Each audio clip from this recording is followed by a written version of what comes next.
Hello and welcome everybody to History Month on Fully Booked. I'm your host, Mr. Christopher. History helps us understand what happened in the past and how that got us to where we are today. Can anyone think of a time where we talked about history in the last 2 episodes? Ooh. Yes, Miss Esther. Well, in episode 1, we talked about the history of pelicans and alligators. That's right. What else? I guess in the Adventure Month episode, we talked about the history of Dungeons and Dragons. Yup. And this month for Fast Facts, we're talking about the history of Velcro. The inventor of Velcro was actually inspired by the burrs that he found on his dog after taking him for a walk. He looked at the burrs under a microscope and saw that they had hundreds of tiny hooks. He decided to make a fastener the same way. Tiny hooks on one side and tiny hoops on the other. Astronauts use Velcro to keep things from floating around in zero gravity. Fashion designers thought Velcro was lame until the astronauts started using it.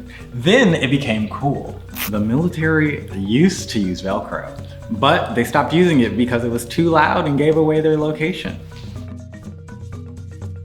Kindergarten and first graders, can you see where the title is on this book? Yes, it's right here. We March by Shane W. Evans. In this book, a family wakes up early to see Martin Luther King Jr. speak at the March on Washington. Second and third graders are reading Saving American Beach by Heidi Tyline King and illustrated by Equa Holmes. This book is about a real-life African-American environmentalist trying to save an important beach.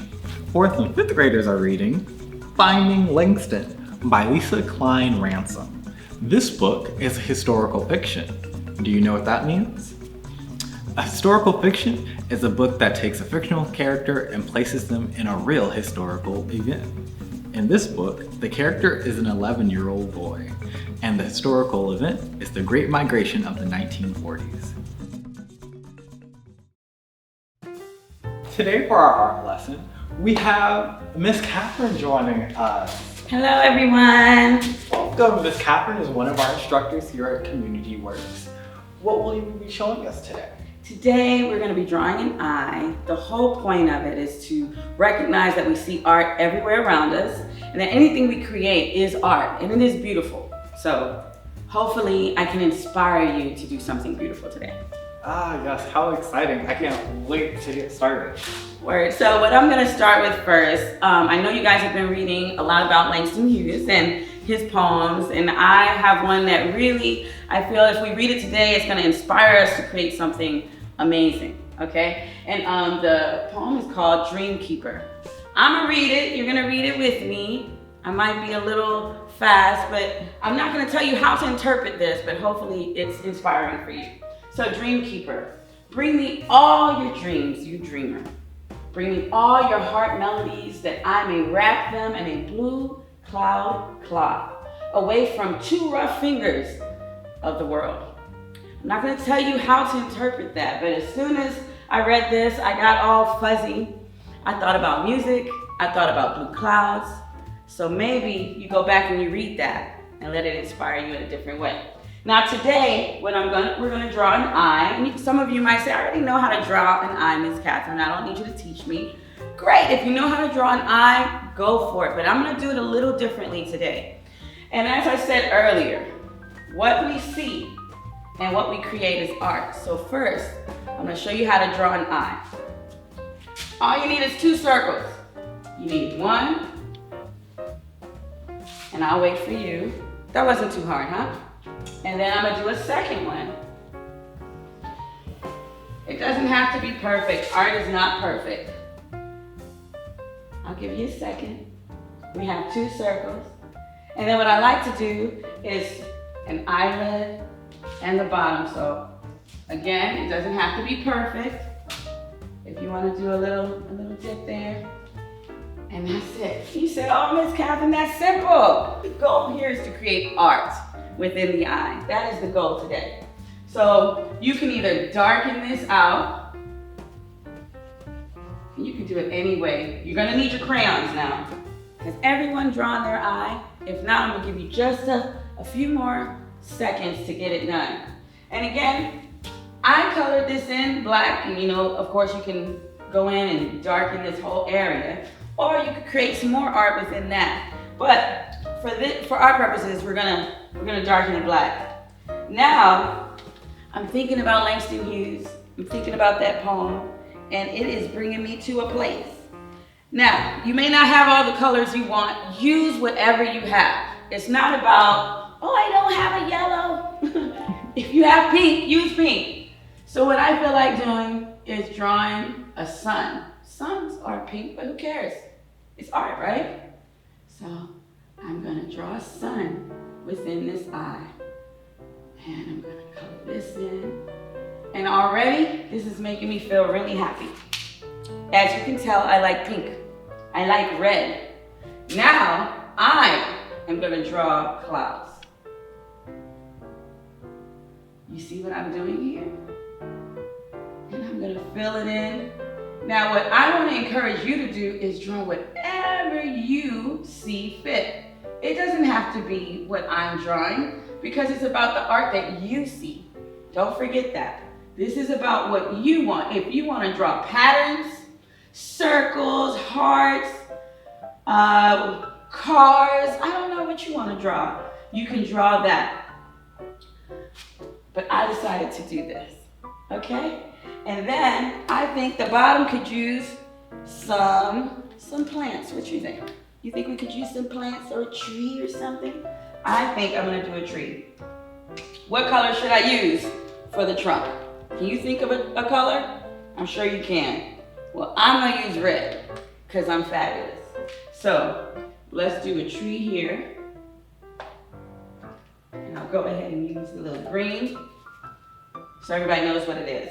Let me go ahead and put some branches on this tree real quick.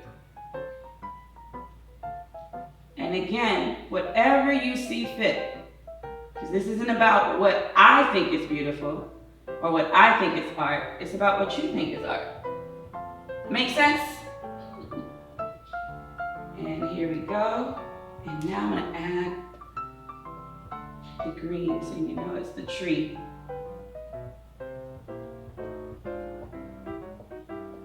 But you draw what you see fit.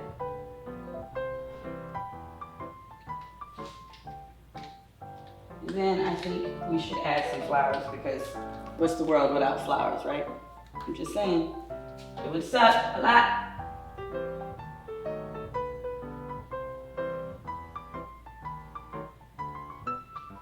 So that's one way to do it. And then if you want to add some eyelashes, you could do that.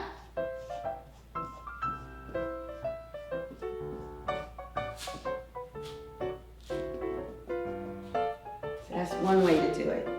Now, can I show you another way to do this? Because I don't want you to think this is the only way it looks good. So we're gonna take a pause, and I'm gonna wipe this real quick. So what I did is I went ahead and cleaned out the eye, because I want to show you there's many ways to creating art. So sometimes you might use a shape, maybe a circle, and you can create different patterns within your artwork. And so that's what I'm gonna do here. And I'll be like, what is this? I know. That's not a complete circle, that's a half a circle, right? Now I'm gonna draw another circle. I know, it's red. But that's okay, it's whatever you decide to do. I encourage all of you to make more than one eye, so that you can see, okay, if I take this approach, what would it look like? You see it coming together? Let me see, what do I need? Probably some more red, huh? I agree. So we're gonna add another red one right here. I think we could use some blue in here. I'm gonna put another half up here. And here. And don't be afraid. And let's say you say, well, Miss Catherine, I messed up. There's no such thing. That's in your mind, okay? If you mess up, look at what you created, take a step back and say, well, how can I create art out of what I just did? Okay? okay? You don't see me erasing anything. It's not because my art is perfect, it's because I can still do something with what I've done. Now I just feel like being crazy and adding dots everywhere, because that's just what I feel like doing. And of course they're pink. Can you guess why? Can you guess why it's pink? I'm gonna leave you in wonderment. Oh, look at that, it's fun. And I'm gonna add some pink lashes. Because I'm fabulous. Ha! Now, like I said, I encourage you to do more than one. You could even make an eye and then create a person with it, or create an anime figure with it, or whatever you want. Or you could do a bunch of little eyes all over your paper. But what I do encourage you to do is fill up your paper. Just fill it up. And when you're done, you can show it to your parents, you can show it to a friend. And I want you to remember, it's not about what they think of it, okay? Because art is about preference. Like, I like red hair. Some people might like black hair. Some people might like, I don't know, wearing all black. That's just preferences. That has nothing to do with the value of what you created, okay? Well, I'll see you next time, hopefully in the classroom. This month, Miss Esther is interviewing a very special guest, Heidi Tyline King, the author of Saving American Beach. Let's go over to that report. Hello, Heidi. Thank you so much for coming on Fully Booked. Thank you so much for having me. So this month we are reading Saving American Beach, your book about Mavini Betch. Can you tell us how to pronounce that name? Yes, Mavine. The subtitle of Saving American Beach says that it's a biography. Can you tell us what that means? A biography is really just a story about somebody's life. So we all have a biography about our own lives. Cool. And how did you first hear about Mavine, and why did you decide to write about her? I first heard about her from my third grade daughter. And my third grade daughter is now a college student, but she needed to find an interesting woman to write about, an essay in third grade. And she ran across the beach lady, who is somewhat known in Florida, where we live. And from there, it was such a fascinating story, and a story of a very strong woman who did something really extraordinary, even though she's had times in her life where she was sad and she went through, everybody goes through challenges, and some people don't recover from those and some do. But despite that, she still persevered and did something great. So it just stuck with me. And I thought, I need to write this so other children know about it and other adults know about her. How did you do your research? How did you find out more about her? Well, I did what everybody does. I went to the web and started looking around to see what I could find. And then from there, I found a few books. And so I read the books just to try to make myself know as much about her as I could. But that's never really enough. So then the next thing you need to make sure you do is you need to talk to people, and talk to people who knew her and knew about the challenges that she was facing at the time in trying to get this beach designated as a national historic place. And so I had to call a lot of people and sit down and ask them a whole bunch of questions. From there, I went to American Beach, and it really gives you a sense of what a place is. It's hard to write about some place if you haven't been there. It's kind of written in like a musical way. There's a lot of descriptions of how things sound, and just kind of like the writing style is sort of like almost like a song. Was that kind of something you were trying to do? I am so glad that you said that, because I worked so hard to do that. Mavine was a renowned opera singer, and she sang opera all over the world. And I just kept feeling that for her, the beach felt very musical. At the beach, there's a lot of sounds. You hear the waves, you hear the wind even makes a sound, the birds, the people. And so to me, I felt like that the story needed to have that musical sort of tone to it to be true to maybe the way that she saw life. And I don't know that much about opera, so I had to learn about opera. And I found that there is a particular type of opera that sort of starts high and then kind of has a low moment and then ends on a high note. And really, that's kind of how Mavine's life went. And so I thought that was interesting. So I just felt like it was something I couldn't leave out. Tell me about working with the book's illustrator and how, what that process is and what her pictures add to your story. Yes, I think that she did a fabulous job. And I love just to sit and look at the pictures. Equa Holmes is a renowned artist. She actually has a show of her art taking place right now in Boston at one of their museums. She added so much to the book, I believe, and she does a lot of collage. So for me, I like to look through the book and I like to see the different elements that maybe she added in that are surprises, such as the music that's sort of pasted in and then painted over. Another thing that I really love is when you see Mavine as an adult on the stage, there is this picture of her in this wonderful dress. And I don't know if anybody else has picked up on it, but that dress, the fabric, is the fabric from Michelle Obama's dress when she had her portrait painted as the first African-American First Lady. So little things like that all the way through, just kind of like every time I look at it, I'm like, oh my gosh, there's a ticket or there's a shell and here's some more writing. What does that say? I think she did an awesome job. Tell me a little bit about yourself. Like, how old were you when you started writing? I actually wrote probably my first book in 5th grade as a novel. It was about some kind of alien and spaceships. And then I did my first picture book in 6th grade and about shoes in a closet. And they all had different personalities, like the shoes that you would wear, cowboy boots or high heels, that kind of thing. Any other advice for our young people who are watching this video? You need to not think that just because you're a kid, that what you have to say or what you see is not important, or that you should wait until you're older because then you're more mature and you know what you're doing. That's not true.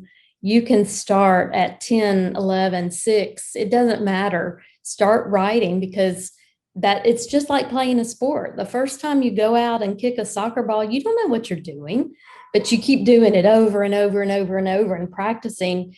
And pretty soon, you know how to kick the ball to score. So writing's the same way. And I think we forget that sometimes. The second thing I would tell you to do is I think you need to be a spy. I think it's important for you to lurk in the background when you hear people talking, when you hear your grandmother or your mother, or the way people say words, the way they phrase things. Write those down. My youngest daughter, started recording people. She has all these recordings. She has the lunch ladies recording when they say something. She has the people that work at the front desk at her school, the recording, because she's interested in the way that they say something and how it sounds. And I think that's important in establishing your voice. And voice is really just the way you tell a story. But along with that being a spy, it's one thing to hear it and to listen to language, but it's another to write it down. So your memory's not that great, especially when you get to be my age. So it's important to write things down before you forget them. And so I often encourage budding writers to have like a little notebook in their pocket. In fact, one of my favorite stories growing up was Harriet the Spy. I don't know if people have probably seen the movie, but that's what she did. She carried a notebook around. She wrote things down. What would you say was your favorite moment in the process of writing your book?